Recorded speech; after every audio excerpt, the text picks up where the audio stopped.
All right, welcome back to the Lawyer Dana Show, live from CPAC in Washington D.C. Actually, Maryland, but close enough. Close we can enough. see the the tribute to Bill Clinton, the Washington Monument. I hadn't heard it called that before. That's an old joke, Jeff Yeah. Dunham joke from the I original remember that. original Dead Terrorist. It's been a while. Yeah.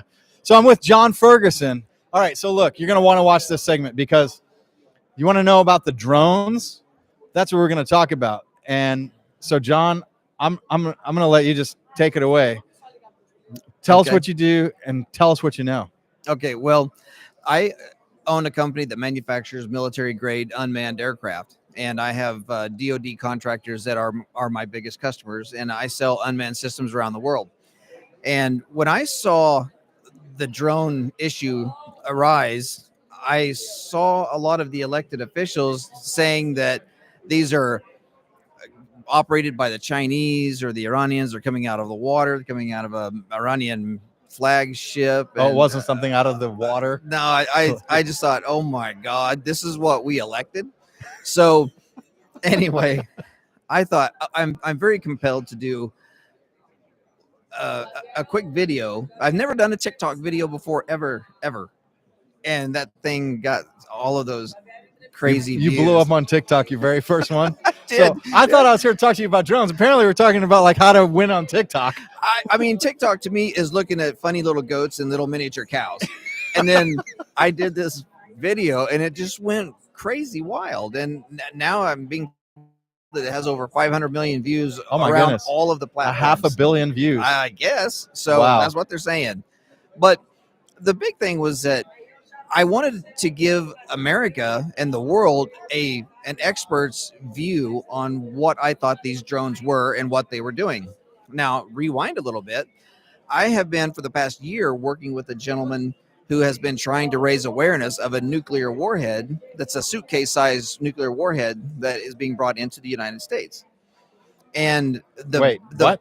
Yeah, that's that. So back in the 80s and the 90s, Ronald Reagan and Gorbachev dismantled the nuclear program between the two countries, right? Yeah. 132 of these nuclear warheads came up missing. They did a great. Are you kidding me? I'm not even joking. You can Google it, right? The world is missing 132 nuclear warheads? We were. So the problem was they did a great job of dismantling the nuclear program, but what they didn't do is they didn't do the follow-up. They didn't have any regulations after they had the agreement. So 132 of them went into the black market. Oh my God. And so there are now like 7 or 8 that are still out there that they know of. Yes. 125. General Lebed, or as they say, Lebedge, he was the one who was selling these on the black market, and he was assassinated.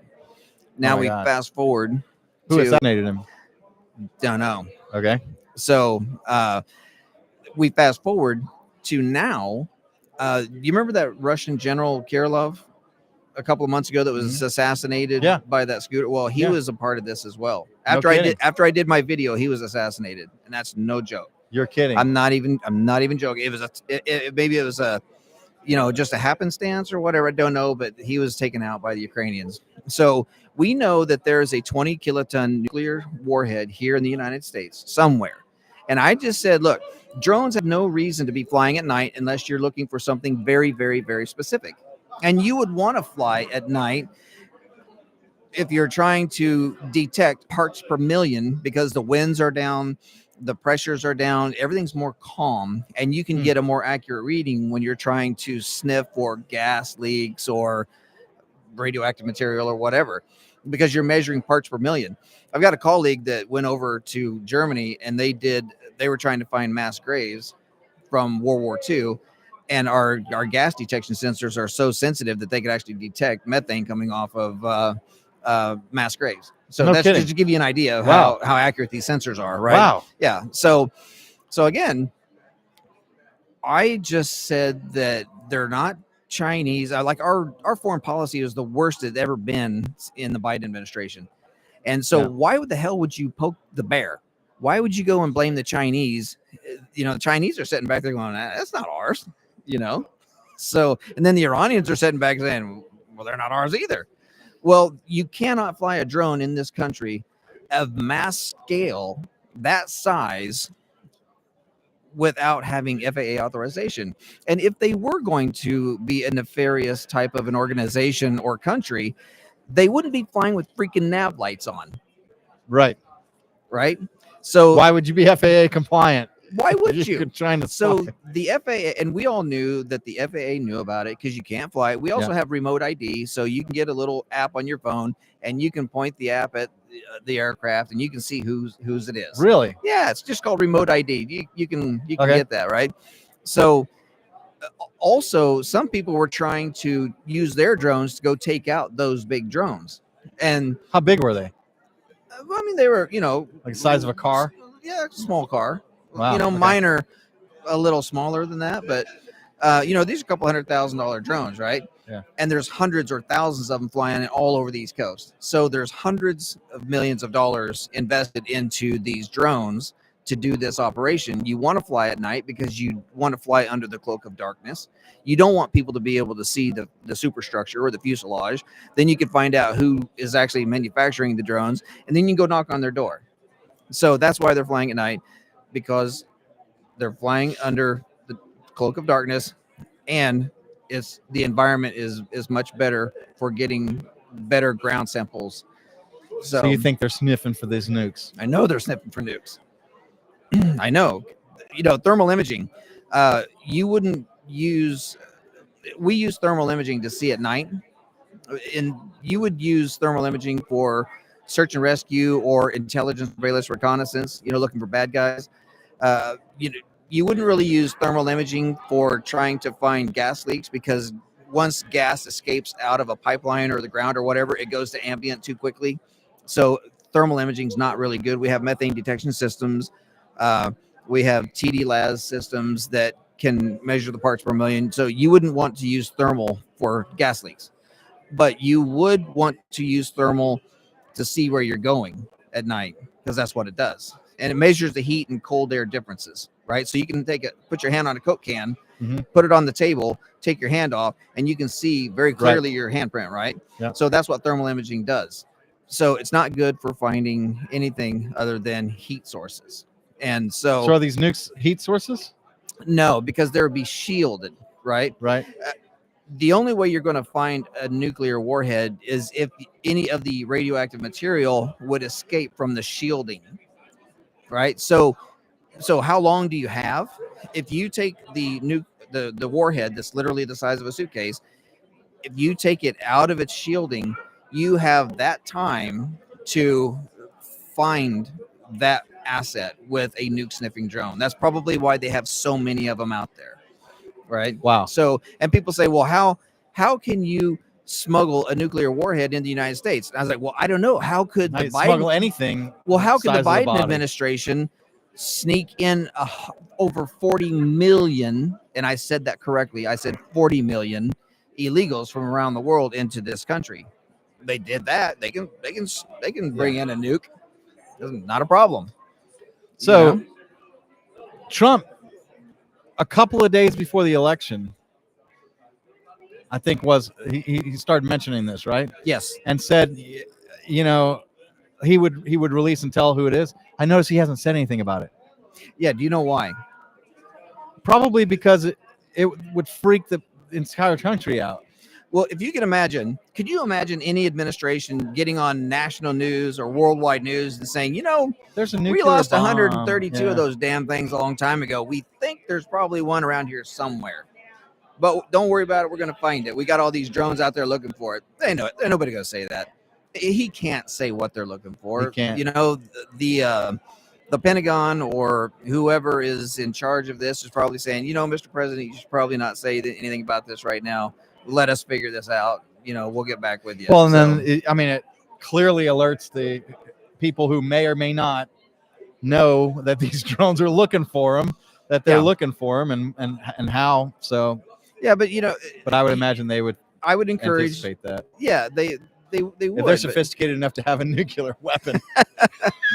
Yeah, and that's so crazy that all of this is unfolded like this, but you can't take a drone and go try to crash into a drone because they have a jamming capabilities on these drones because they expected people to do that, right? They expected people to try to shoot these things out of the air.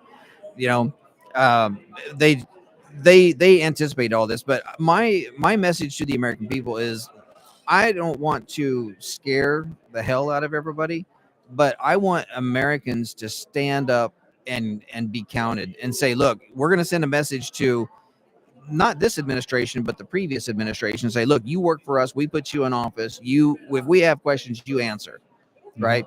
There are some things that they can't answer because if they did answer, like President Trump, if he were to answer those questions directly, they would evacuate the whole Eastern Seaboard, right? So there is that. But I want Americans to stand up and have one voice and the let Washington D.C. the leadership here in this city, let them understand that we are the American people and we're standing together and we want answers. When we ask questions, you answer because you work for us. That's what I wanted people. That's the message that I wanted people to have based on my video, and I mobilized a lot of people to do that. So, John, you mentioned to me that you've done a lot with sex trafficking, and and you spent a lot of your own personal money in this fight. Tell us about that.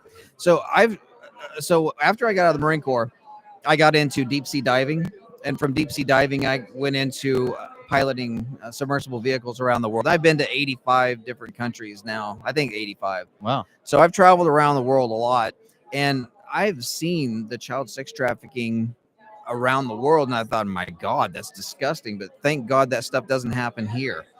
But it wasn't until I got a contract to go south of the border with my unmanned aircraft that I actually started to realize that this is the epicenter for child sex trafficking of the world. The United States is right here.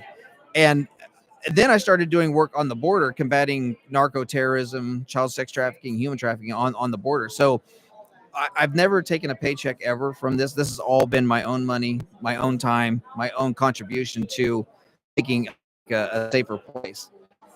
Nobody ever heard of me ever because I just did all of this stuff with a small group of guys until the Mexican that I was working with, they said, go back to the United States and tell people what's happening down here and let people know that we're fighting this down here too. Before it ever gets to your stupid border, we're fighting this down here.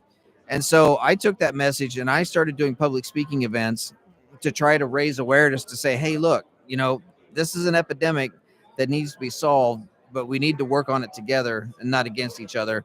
So, but yeah, I've spent years going south of the border and on the border and in other countries. And I've spoken to presidents of other countries that I don't want to say right now. Sorry. But my goal is to work with these other nations and stop the human and child sex trafficking before it even gets here to the United States. And that's been fairly effective. There's a lot of great organizations out there that are well funded and doing great work, and I don't even compare to those. I'm just doing what I can do. How is this the epicenter of it?